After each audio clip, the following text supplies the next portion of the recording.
Welcome, listeners, to We Are Listening, the podcast that bridges the gap between wellness seekers and wellness providers. I'm your host, Pulkit Garg, founder of Anya Wellness, and today I want to start with a little story that has always inspired me. Imagine a vast, ancient tree with roots that spread deep and wide into the earth. Each root represents a different path to healing, all interconnected yet unique in their own way. This tree, what symbolizes Ayurveda, an ancient system of natural healing that originated in my native land of India more than 5,000 years ago. Ayurveda teaches us that, like the branches of this tree, every individual has a unique constitution that requires personalized care. And today, we are privileged to have with us Marie Grunewald, an Ayurvedic health advisor and yoga teacher. Marie, welcome to the podcast. Thank you so much for the lovely introduction. I'm so happy to be here. It's my honor to host you today, Mary. And before we get into our rounds of questions and answers, I would really love to learn about your journey. What got you into Ayurveda, what introduced you to it, yoga, Ayurveda, and how has been the journey post you got introduced to these two modalities of natural healing?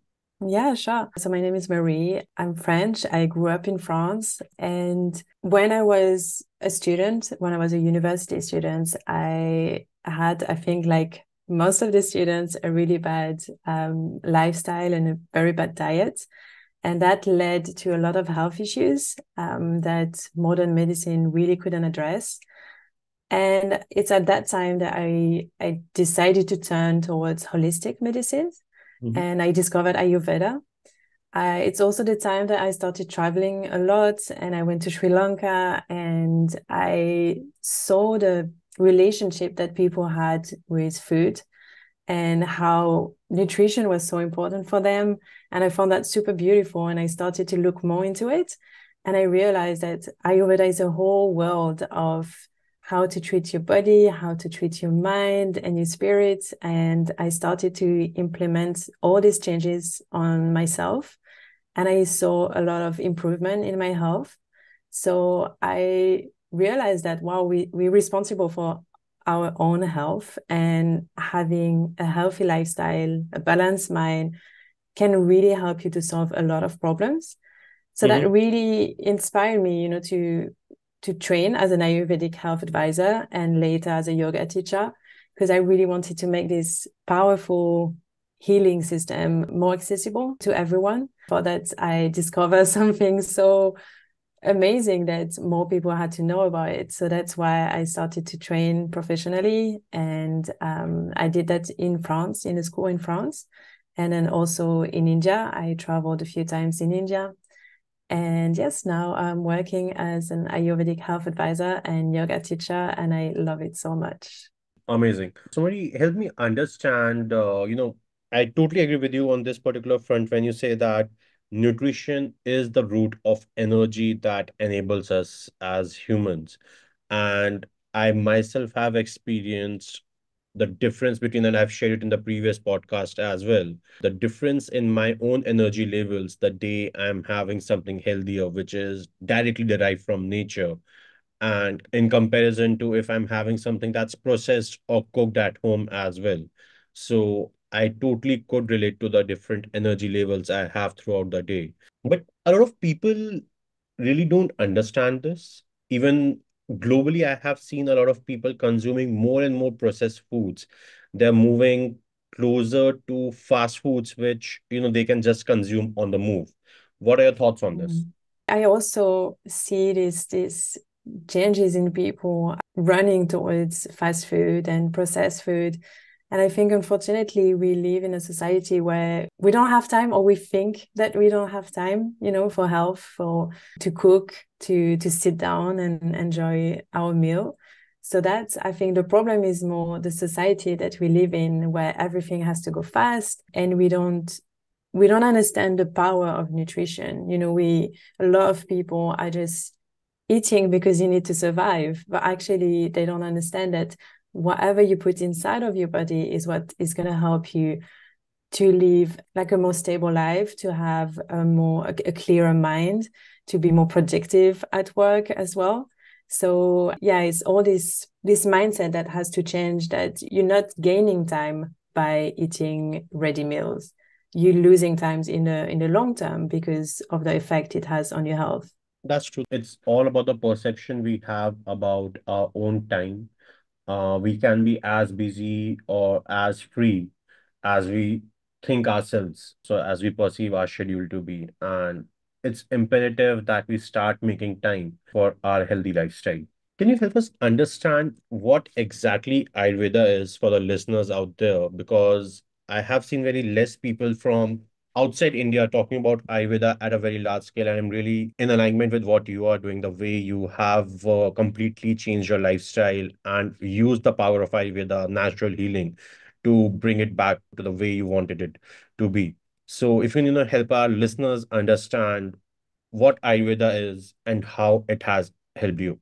Yeah, sure. So I'm going to try to explain in simple words because I really want this knowledge to be accessible to everyone. So basically, Ayurveda is a holistic healing system. It comes from India. It's over 5,000 years old. And it focuses on maintaining balance between the body, the mind, the spirit. And it would use diet, it would use plants, it would use meditation or body treatments to get to that goal. So the difference, if we compare it with Western medicine or modern medicine, is that in Ayurveda, we focus mainly on prevention and early detection of potential health issues. So ideally, they don't come back. So we're looking at the root cause of the imbalances rather than in Western medicine, we're going to treat more the symptoms and we're going to see the disease in isolation. Also in Ayurveda, we consider the whole person, the physical, the mental, emotional, spiritual aspect of the person, rather than in modern medicine, we're going to look separately at the body and the mind. So one of the differences that people need to understand is that in Ayurveda, there is no magic pill. If you have an imbalance or a disease, it might take longer to heal. And it needs efforts from you because you're going to have to change your diet. You're going to have to change your lifestyle. But it's really an investment for your long-term health. And also, I think it's important to say that Ayurveda is not competing with modern medicine.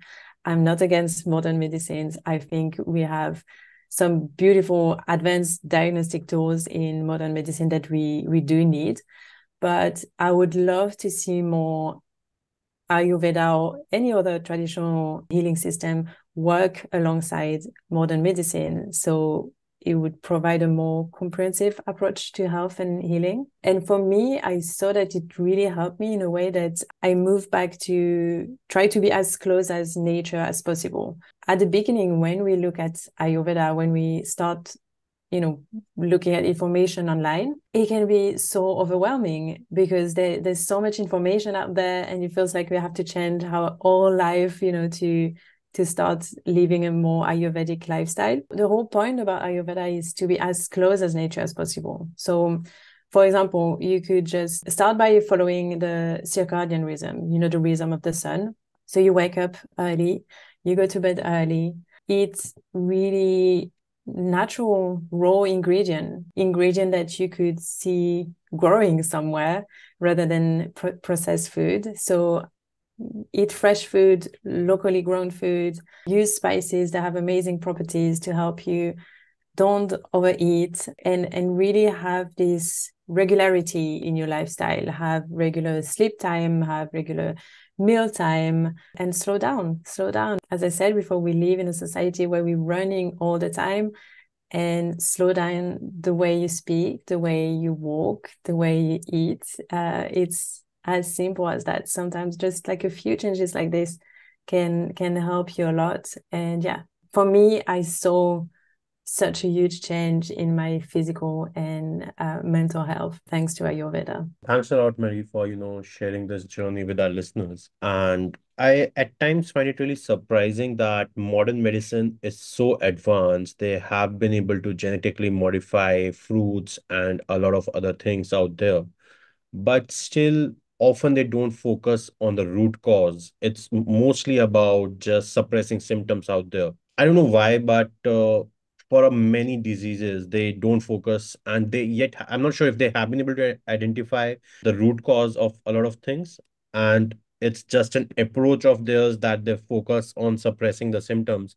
But this portion often, leaves me to understand more, to ask more questions around this. What are your thoughts on this particular aspect of the approach that modern medicine takes to just suppress symptoms? I don't want to say anything bad about modern medicine because once again, I think we do need it.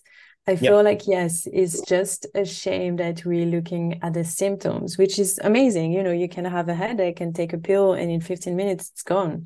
But does it mean that it will not come back? Of course not, because you don't know. You didn't think about why did I have this headache in the first place? Is it because I'm tired? Because I didn't drink enough? Because I'm stressed?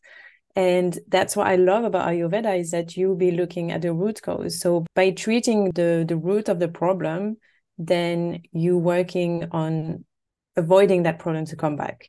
So prevention is so important in Ayurveda. It doesn't mean that if you live Ayurvedic life, then you will never be ill, because, we also live in a society where like the environment is polluted. Even when we try to eat the freshest, most organic food, you can have some chemical in it.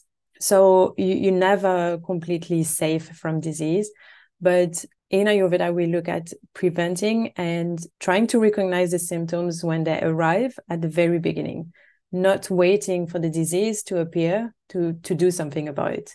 Mhm. So it's always about keeping that balance and listening to your body, knowing yourself, being like, oh, I feel, I don't know, so much dryness in me, my skin is dry. And then that should make you understand, okay, like then something, needs to be changed.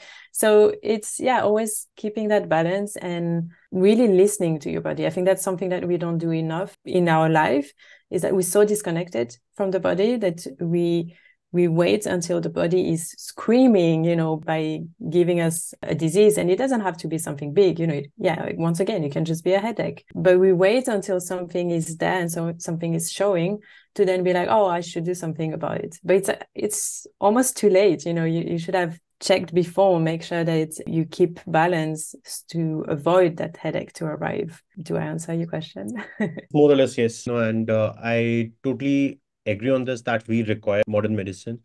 And it's not that modern medicine is bad, but it's good at a lot of places where new ailments or diseases that we get to see which were not there earlier, they have been able to manage them much better. So yeah, but often I ask a question, why can't the conventional medicine like Ayurveda, naturopathy. China has its own, form of natural medicine. Sri Lanka has its own form of natural medicine, and each and every region across the globe. The other day I was talking to somebody from Mexico, and she was Mhm. mentioning that Mexico has another form of natural medicine. So why can't modern medicine and natural medicine come together, marry, and find a common ground to help the humankind get a lot of much better and holistic solutions out there for their health? So that's something I often wonder, and keep waiting for the time when that Mhm. panacea could be created by the merger of modern and natural medicine out there. Yeah, it's really the two of them needs to come together, because if you look in every country, there is ancient tradition that our grandmother would be like, oh, when I was young and I had this issue, then my mom would do this for me. And it was all natural healing that they were doing. They were not using any chemicals to get better.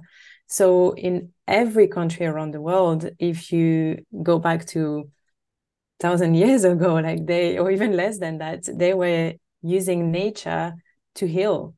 And I think now we've been with the technology and the improvement that we made, that some of them is good, but we've been very disconnected from nature, and we don't understand that nature has so much to offer to us. So yeah, I would love to see healing systems like Ayurveda and modern medicines work together, because I feel like when you have a disease that unfortunately is so advanced that you can only rely on modern medicine, then you could use medicines like Ayurveda to help soothe maybe the side effect that you have from the medication that you have to take. So I think both of them together can be good. And yeah, the more we use medicines like Ayurveda that will prevent you from getting ill, the less we're going to have to treat people, the less ill people we're going to have, which will be amazing, you know?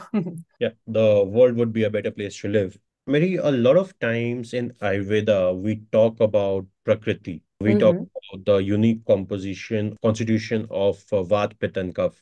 So, if you can help us demystify this enigma of Vata, Pitta, and Kapha, and what each of these individually mean, and how all of these three coming together define the body's fighting power towards diseases, or the balance amongst these three for a healthier body. So you can just share Yeah. that. Yeah, sure. I think, yeah, that's something that we hear a lot about the dosha, and everyone wants to know what is Yeah. my specific constitution. So we need to understand that in Ayurveda, we recognize that each person is different, each person is unique. And that's what I really love about Ayurveda, is that what will be good for you might not be good for me. So we really tailor every treatment based on a person's specific constitution. Mhm. So you have the dosha, the Vata, Pitta, and Kapha that a lot of people might have heard of. But to understand them, I think we need to go a little bit back and look at the elements, the 5 elements. So you Mhm. have air, fire, earth, and water. And these elements in Ayurveda, we said that they are present in everything around us, whether Yes. it's us humans, nature, the universe itself. And they all have specific role that they play. So these 5 elements would then be grouped into 3 categories, which are the doshas. So, for example, Vata is air and ether, Pitta is fire and water, and Kapha is earth and water. So we all have these 5 elements in us, and therefore we all have the 3 doshas in us, but in different proportion. We usually have 1 or 2 predominant dosha. It's really rare that someone has 3 of them in equal proportion. But this different proportion, that means that each person has a unique physical and mental makeup, and we're all unique. So you are born with one constitution. That's your prakriti. It's determined as conception. You cannot change it, and it's like your blueprint for optimal health, and it really influences the way you look, your body shape, what you prefer, your tendency, your emotional state, your habits. It's who you are, and you stay with your prakriti for your entire life. And then there is your vikruti. Vikruti is your current constitution. So it can change. It can be the same as your prakriti, but it can change because, of course, like your age is changing, because the environment that you live in might be different. The food that you eat influence that as well. The people that you surround yourself with, and that's what can create some imbalances. So whenever I have a client coming, I will look at the prakriti, the constitution that you're born with, and then I will look at the current constitution to see your imbalances. And it's really important to understand that all the dosha are essential. There is no one that is better than another. Sometimes I have clients asking me like, oh, like what is the best dosha? There is no best dosha. We need the 3 of them, because they play different role in our body. For example, Vata will be responsible for the movement. So that can be the breathing, that can be the heartbeat, that can be the blinking of the eyes, the emotions. So it's very important. Pitta will be responsible for assimilation, absorption, your digestion, intelligence, your body temperature.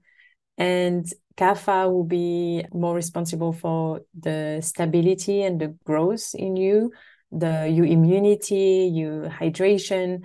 So as you can see, you need the 3 of them in you, and they're all like super important.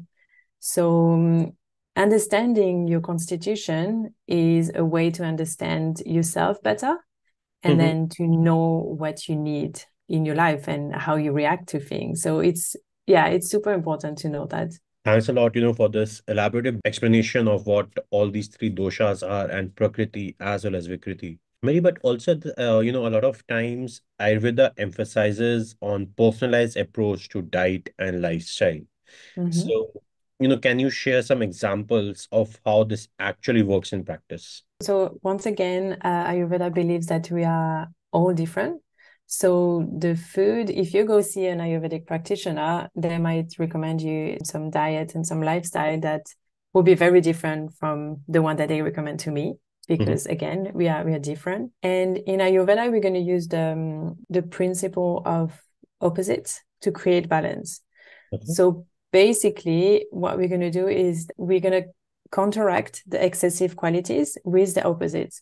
So, for example, a person that is Vata dominant will have some qualities that Vata is dry, is cool, is mobile.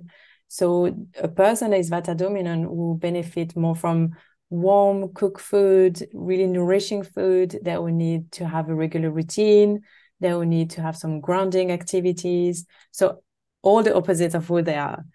Then Pitta person, Pitta is hot, is sharp, is oily. So Pitta dominant person will need more like of a cooling diet, something with lots of fresh fruits and vegetables, and also maybe do activities that promotes calmness and patience. And then you have Kapha is heavy, Kapha is slow and cool. So for people who have more Kapha in them, then they will need more light, stimulating food. They will need to do regular exercise and really do activities that promote their energy and their movement. Mhm. So that's how we personalize the diet and the lifestyle based on who the person is and their constitution. We're going to make sure that we balancing, not having too much of the quality of that dosha and adding a little bit of other qualities that are more opposites. Amazing. I guess that explains a lot. I am Vata dominant. I was told by Mm-hmm. an Ayurvedic expert over here. But the way you talked about being always on the move and all those things, I could relate Mm-hmm. to that. So, yeah, that aligns with my dominant dosha out there. Yes, yeah.